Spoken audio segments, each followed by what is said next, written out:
Hey everyone, it's Amador, and I wasn't going to do a video on these, but I'm like, you know what, it was a learning curve for me, so I'm pretty sure that I'm not the only one that maybe might have challenges. Maybe I'm just not the brightest person in the world, maybe I'm just not the brightest crafter in the world, but I had challenges making these Rae Dunn inspired ornaments. Now, let me bring this over here. You couldn't tell that I had any challenge by all the ones that I've already done. I made a set, an experimental set basically, and that one I sent to Esme. So I learned some things from that, and I learned some more things doing all of these. So this is using, I'm gonna first tell you what I used.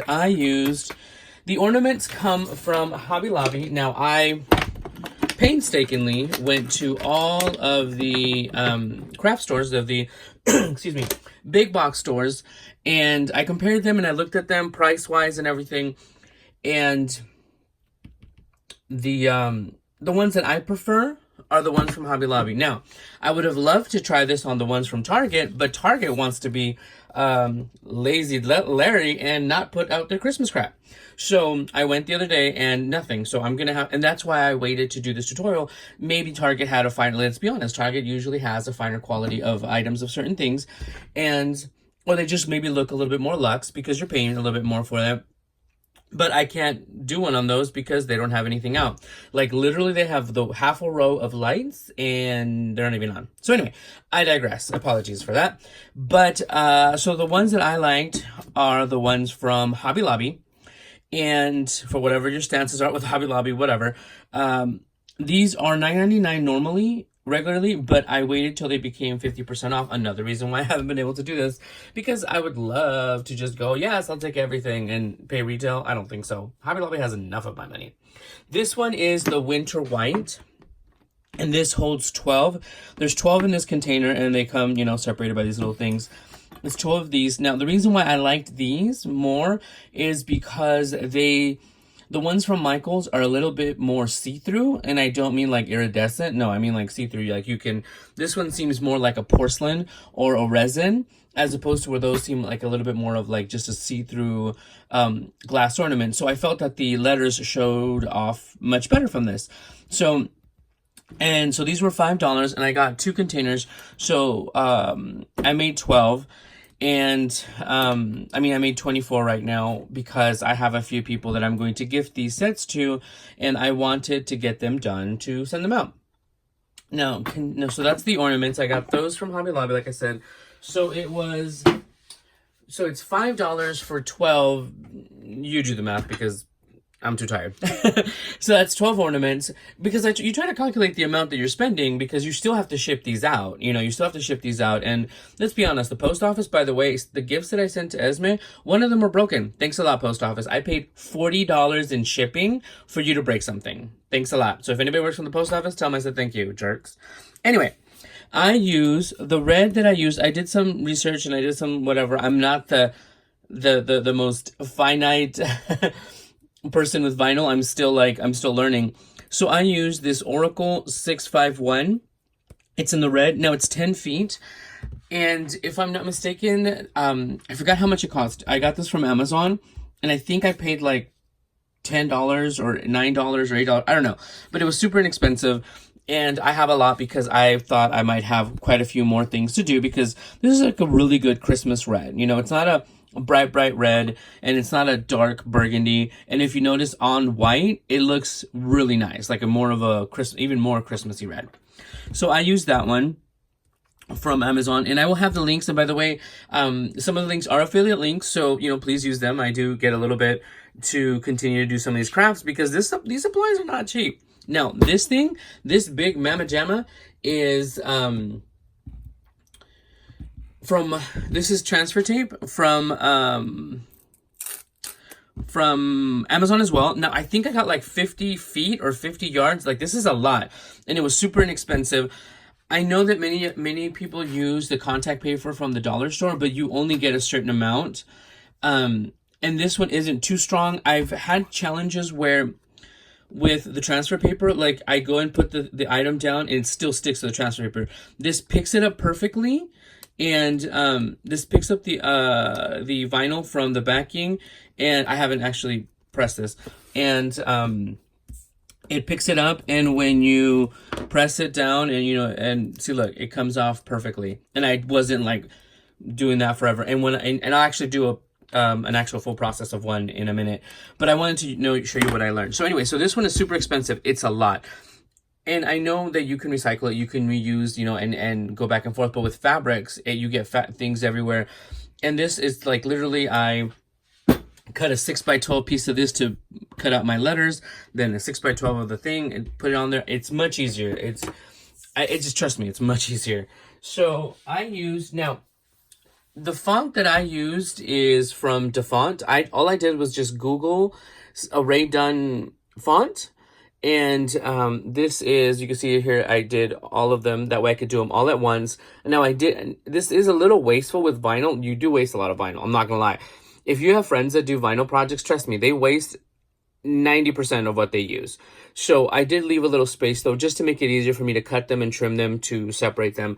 But that is the one. Now I will not link the font because people have had challenges with it. I really don't know. I've never had any challenge. You can use the skinny font on the Silhouette software because I have the Silhouette software. I think, there's a skinny one that's very close to this Rae Dunn. There's some on Etsy. I wanted to try the ones on Etsy because I feel like the ones on Etsy were very, very, very precise, like very perfect. I just didn't want to pay $15. I love you guys. If I'm sending you a gift, I love you, but because I'm going to the trouble of doing this, but that just adds to the cost of everything, and it's crazy. Nowadays, not everything is cheap. So, like I said, figure out whichever one you want to use. I don't want to, because some people have said that when they've downloaded some fonts, they've had challenges with their computer. So I'm trying not to promote that. Like I said, I did it, but what's said and done. But I will try to leave the links for the vinyls and whatnot.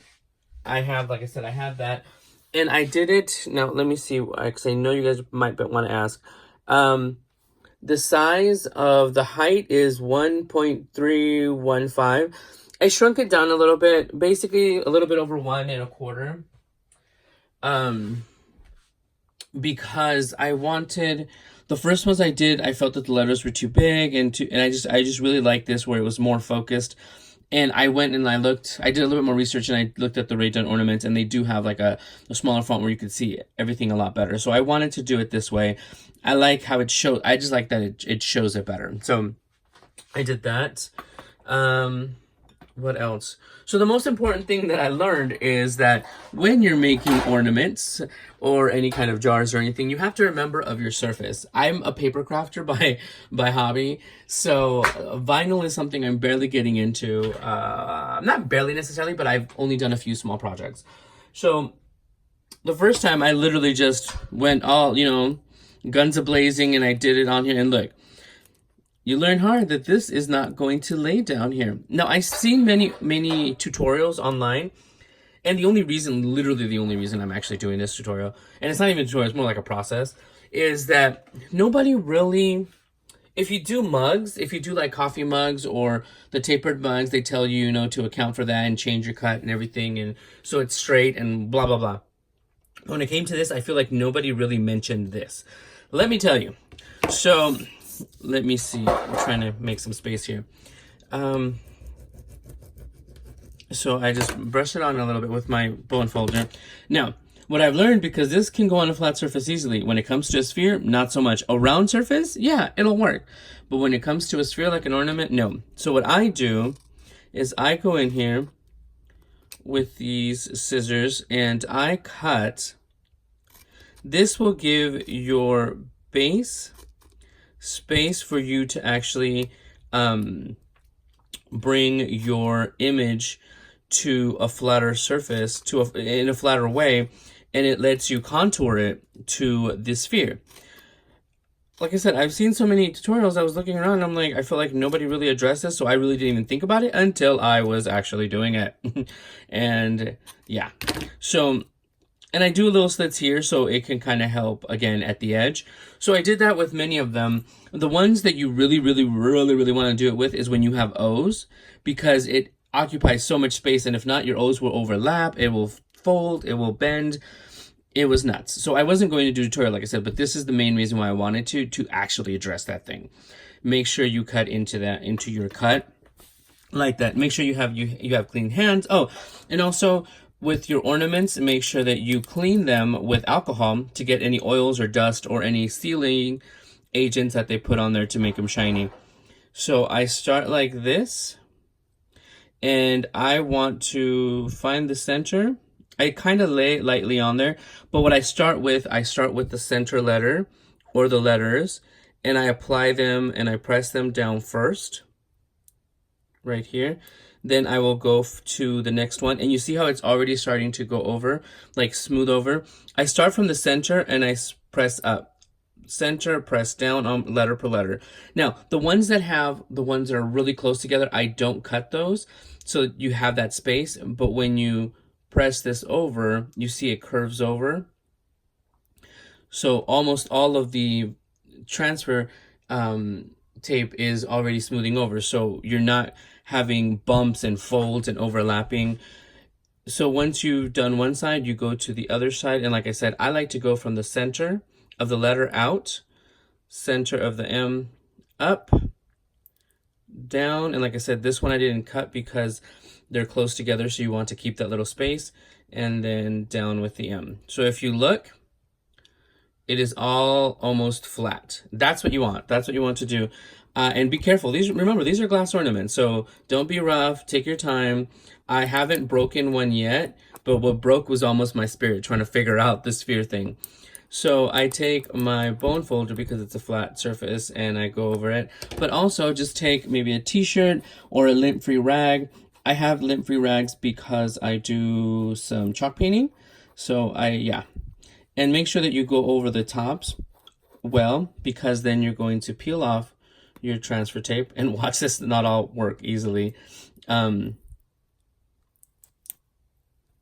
we go.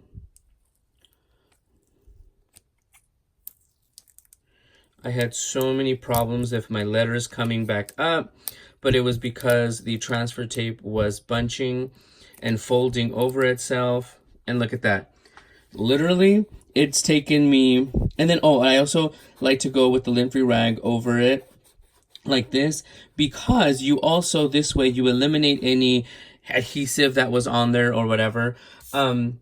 It literally took me almost all of these to figure out to make sure I do this. And literally, these last few ones are the ones that have come off and peeled off perfectly, and it's perfectly spaced. And one of them at one point was like right overlapping each other. So I've learned this the hard way, like I said. So and that was why I really wanted to show you guys this. And if they're a little bit off kilter, that's perfect. I mean, hello. Have you seen some of this stuff? And this is, like I said, there's a lot of material that goes into this. And I also did like an Insta story where I'm like, hey, you guys, if you get a handmade ornament, a handmade gift, it wasn't cheap. You know, it was a lot of work. These machines cost money. This material costs money. It's a lot. So let's go ahead and do another one. Like I said, and I've done them all like by the sets of like whichever word I'm on next. And just be careful that you don't cut into your actual cuts, because you know that's not going to be good.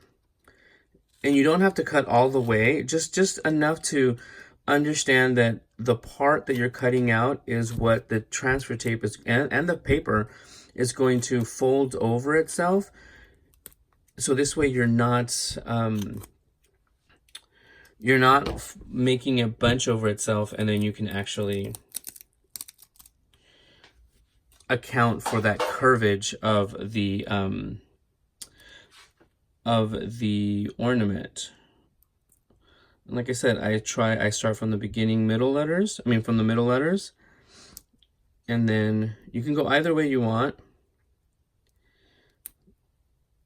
And if the letters where they're together, go from there first up, and it's just easier that way. If when you go to the middle, try to get that one first at least. So yeah, this is that, like I said. And when I go over it with the shirt up before I put off with a little t-shirt or whatever, I try to make sure I go over the edges. The tops. Like I said, that is where I typically peel off my transfer tape. And if they come up a little bit, no problem. Just push it back down and then press it with your bone folder, a piece of fabric or something. But like I said, no matter what, look at that. Like seriously, oh my gosh, these have come out perfect. These last ones. I always go over it with a lint-free rag. Like I said, you want to remove any kind of extra adhesive that might be on the cut, on the vinyl. So that's those. I'm going to figure out this, and like I said, on these piece ones, I will also do this because, like I said, you want to account and give for that curvage, and it will, trust me, it will make your life. It takes a little bit longer. I'm not going to lie. It can take a little bit longer to make your ornaments, but it will make your life so much easier. I almost gave up. The first time I did these, I legit almost stopped making them. I'm like, I'm done, I'm out. But because I felt that nobody was addressing that, you know? Nobody was addressing the whole situation with the curvature. So yeah. So thank you guys for stopping by. Hope this is helpful, and I will talk to you guys soon. Bye, everyone.